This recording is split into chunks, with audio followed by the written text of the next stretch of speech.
And welcome to the end of the trail edition of And They're Off. That sounds so final. The preliminaries are over. The main three courses are coming out of the kitchen onto our tables. The Triple Crown is upon us. This has been an entertaining series of races by our three-year-olds. Although heading into last weekend, I'm not sure we saw the definitive eye-popping race. Steve Haskin, last Saturday, did you finally see the wow race? What do you mean you're not sure if we saw an eye-popping race or not? I mean, where were you? Were you not watching Oaklawn Park at any point? I was sitting in a sweaty press conference. Well, I'm sure you caught up with it at some point. I mean, to me, that was as eye-popping as we're going to get. Let's put it that way. To answer your question, yes, I did see my eye-popping race, and it was at Oaklawn Park. And everything that Bodemeister did in that race was freaky. He seems to have risen way above everybody else as far as speed figures and what this horse has accomplished. Look, Baffert takes the blinkers off the horse, okay? You're not supposed to show more brilliance without the blinkers. He takes the blinkers off the horse. The horse breaks from the 11 post, breaks to the outside fence, sets all the pace, still comes home his last eighth in 11-4, bursts away from everybody else, and runs a full second and a fifth faster than the best older horses in the country in the race before in the Oaklawn Handicap.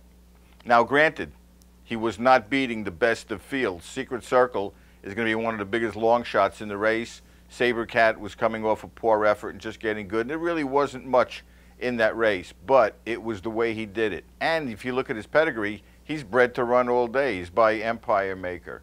So to me, that was pretty eye-popping. Now, whether he can come back in 3 weeks off a performance like that, off a 108 buyer, and I don't know what he got in the speed sheets, that's another matter. I don't know how he's going to react to the race because 3 weeks is not a big turnaround, especially for a lightly raced horse.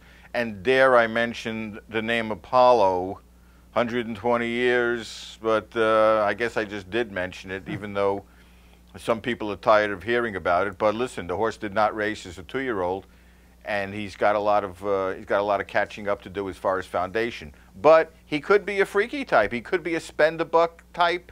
Could be a War Emblem type, somebody who's just the speed of the speed and can outrun all of these horses and keep going. That's what makes it so intriguing. Well, I just want to bring up Bodemeister, of course, is named after Bob Baffert's 7-year-old son, Bodie, and with all that's been going on with Bob over the last month, that's got to be a very emotional time for him, and we wish him all the best. The Bluegrass Stakes the other day, certainly the most entertaining edition that I've seen in my 12 years in Kentucky. And then there was the race. Give full marks to Dulahan and Kent Desormeaux in there. When he's right, there is no better big money rider out there than Kent. He was patient. He did what he had to do on the horse, waited, found the hole, and boom. Congratulations to owner Jerry Crawford and Donegal Racing. They've brought 20 owners into this game who are partners in this horse. They had big success 2 years ago with Patio Prado, one of the top 3-year-olds of his generation. This year they have El Prado again, who's coming back from injury, the Remsen winner of a year ago. They had 200 people in the winner's circle at Keeneland the other day whooping it up. So big ups for Jerry Crawford and Donegal. It's great for the sport. And there's going to be an invasion of Iowans into Louisville in the next couple of weeks. In defeating the Bluegrass, Hansen certainly showed what a quality runner he is.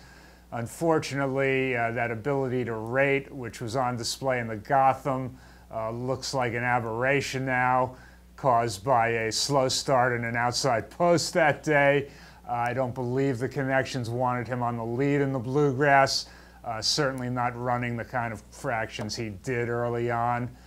With that said, he never threw in the towel, finished up like a serious racehorse, and ended up defeating 11 of the 12 horses lined up against him. It's really tough, though, to see Hansen winning the Derby, going 1.25 miles against other talented front runners, unless that speed can be a little bit more judiciously doled out. Steve, what do you think? Well, first of all, I agree with with Dulahan, or Dulahan, however you pronounce it. But I was very, very impressed, and I've been a huge fan of this horse since last year, when I saw him win the Breeders' Futurity. Ideally, I'd love to see him have one more dirt race behind him, other than that fourth in the Breeders' Cup Juvenile, just to justify that performance, to see really how good this horse is on dirt compared to the grass and the poly track, both of which he's proven himself on as be a very talented horse. But he's really grown physically and mentally over from 2 to 3, which you really want to see. I loved his race in the Palm Beach on the grass. Absolutely loved it. It was a perfect prep. And I tell you, this horse ran the same kind of race he ran in the Breeders' Futurity. He really explodes from the back of the pack, and he's got that huge kick in the final furlong. He closes fast. He came home in 11 and change again. So he's got the pedigree. I just think he's definitely a legitimate, Derby horse, and he certainly. I put him up to number 2. So obviously, I think very highly of him. As far as Hansen, what I find ironic about this race is that the horse that dogged him throughout this race, at least for the last half mile, and prevented him from getting a breather on the turn, which he needed because he did set fairly, brisk fractions, was his own stablemate. The Gung Ho. I mean, that's the horse that really, if he was going to have any chance of winning, he needed to take a breather on the turn and try and at least separate himself from the rest of the horses. But he was constantly dogged by Gung Ho, who was another Mike Maker trained horse. But I agree with you as far as Hansen goes, as far as setting the pace. I was really hoping to see this horse settle off the pace. There were several others in the Bluegrass that really would have been very content to have the lead. But he went for it. He took the lead, and that's not the way you win the Kentucky Derby. Now, you can win the Kentucky Derby wire to wire, but if you look at the horses that have done that, just figure out what they have in common. First of all, you're looking at Riva Ridge, Bold Forbes, Seattle Slew, Spend a Buck, Winning Colors, and War Emblem. What did they all have in common?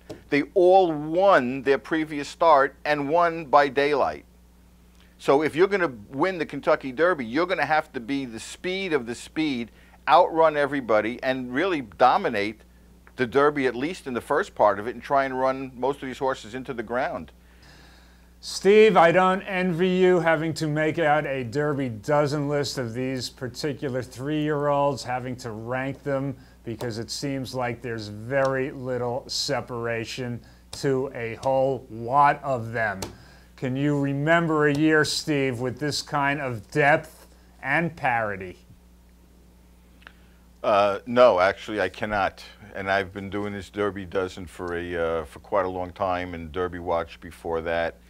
And you can take the first 6 horses and just pick them out of a hat. You can take my number 1 through 6, and next week I can reverse them and put number 6 number 1 and number 1 number 6, and you still have almost the same kind of list. That's how close these horses are. How good they are, we don't know yet. They look good from a visual standpoint, and what they've accomplished, they look good. But if you're a buyer pundit, if you look at their past performances, which I'm doing right now because they just came out, you look at Hansen, 94, 96, 95, 96, Union Regs, 92, 94, 95, 93. Creative Cause, 92, 92. Then he did go up to 102 and then dropped to a 94. And then you look at Bodemeister with his three buyers of over 100. You just have to say to yourself, how much can these horses stack up against him speed-wise? But again, I remember the same thing when you had Bandini and Fleet Alex and Bellamy Road all went into the Derby looking like absolute super horses, and they get beat by Giacomo, who was perceived to be one of the slowest horses in the race. So with the Derby, you can never tell. But you have to realize too, by the way, with Dulahan's victory, 9 horses now have come out of the Breeders' Cup Juvenile and won graded stakes at 3. 9 horses, and 8 of them are in the Derby, including the first 5 finishers. Everyone knows by now that Dr. Kendall Hansen likes a good time, likes to throw a party and get people involved in this great sport. He thought it would be fun to put some color into his horse's tail. He's been rebuffed by both the New York and Kentucky stewards under a rule that you're not supposed to alter the appearance of a horse. This is funny to me, not ha-ha funny, but it's funny because half the time that horses are gelded, that information doesn't seem to make it into the program. But this guy wants to put blue in a tail and they're throwing the death penalty at him. God forbid somebody tries to have fun in this sport and get this sport on every single newscast around the country and all across YouTube for something other than slaughter or drugs or injuries. How awful to actually try to get some publicity for racing that shows people having a good time. Does anybody in this sport understand publicity? All the bureaucrats and the self-important officials running the sport, they should take a good look around because we need change. And we can start with 100-year rules that have no relevance anymore. This was a perfect opportunity, particularly with the recent negative publicity about racing, to show it in a different light and to a huge audience. And by the way, for the people who feel the need to denigrate and condemn Dr. Hansen and his friends and his family, some of whom dressed up and lent a festive atmosphere to the Keeneland paddock, by the way, including his lovely sister and his mother, think about a guy named Mark Cuban, always in trouble with officials, always getting fined, always getting publicity, one of the most successful owners in the country. Gee, people having fun, what a terrible, terrible thing. If you don't like Dr. Hansen, go buy your own horse. Do what you want with him. But don't be so anxious to criticize a guy who's been buying horses for 30 years, finally has come up with a good one, and wants to enjoy him with his family and friends. Steve? My only thing is that it is in the rule book in Kentucky that you can't do it. I mean, it says you cannot alter a horse's appearance. So if you're gonna do it, you have to do it knowing that you're going against the rules of the state. Get rid of the rule. That's a different. Well, that's another matter. But I'm just saying the rule is there, so you look at it. You look at it that way and say to yourself, does he want to go against the rules of Kentucky? Does he want to try and find a place where those rules don't exist? I mean, it's a rule. If get rid of the rule, sure, but I don't know what altering the horse's appearance means, to what degree. Now, as far as coloring the horse's tail, I don't know what that's going to mean or what that's going to do for the horse or how people look at the horse. I do know there are some horses that might react to it. I don't know, again, I'm not a horse psychologist, but I do know there are some horses that can't stand the sight of grays. I know certain horses, some pretty big horses actually, that couldn't gallop on the racetrack when there was a gray horse out there. Some horses absolutely despise parrot-mouthed horses. I don't know what goes into a horse's head and what it likes and what it dislikes, and I don't know how a horse is going to react to a gray horse with a blue tail.